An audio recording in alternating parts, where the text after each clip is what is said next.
بسم الله الرحمن الرحيم. السلام عليكم ورحمة الله وبركاته. شرفين بقيتها maanta caawa inaan idin siiyo hadal yar oo kooban oo ku saabsan go'aan maanta la soo saaray oo ku saabsan geedi socodka nabadda Soomaaliyeed iyo doorashada 2016 go'aankaas oo ay gaartay dawladda federaalka ah bisha caalamkuna ay ku ayiday. waxaan halkaan ka cadeeyo anoo ku hadlay magaca dawladda Puntland in go'aankaas uu yahay go'aan annagu aan aqbalin ka madaxweyne ahaana aysan ahayn waxa ay soo wakiisheen dadka reer Puntland. dadka reer Puntland waa aftibay qaadeen waa codeeyeen waa hadleen. anoo halka waxaan u joogaa inaan iyaga matalo rabitaankoodana aan keeno meesha. waxaan rabaa inaan meesha ka cadeeyo in waxa la isku hayaa aysan ahayn gobol ka soo horjeeda iyo qabiil ka soo horjeeda wax ka badsanaya in ay tahay masiirka dalka iyo horumarka dalka.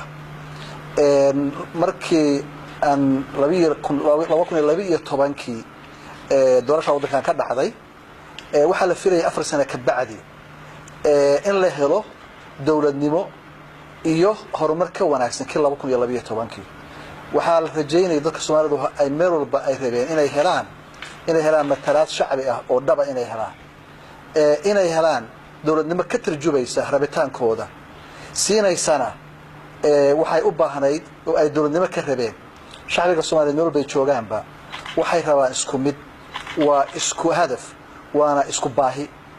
waxay rabaan nabadgelyo waxay rabaan deganaansho waxay rabaan inay helaan caafimaad wanaagsan iyo waxbarasho wanaagsan iyo hooyo walba iyo aabbo walba waxa uu rabaa waxa weeye in uu cunugiisu helo mustaqbal ka wanaagsan kiisa cunuga awoowaha u yahayna uu helo mustaqbal ka wanaagsan midka isaga oo nasiibka u yeeshay.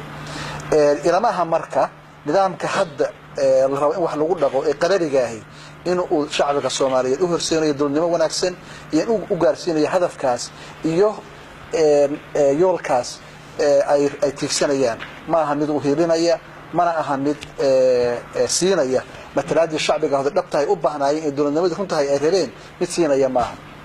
saas daraadeed anuu ka Cabdulle ahaan madaxweynihii Puntland shacbiga Puntland ayaan ku celinayaa talada ayaga ayaana go'aankooda masiirkooda iska leh. waxaan u rajeynayaa ummadda Soomaaliyeed oo joogaanba guul iyo horumar iyo inay nabadgelyo iyo deganaansho ku noolaadaan.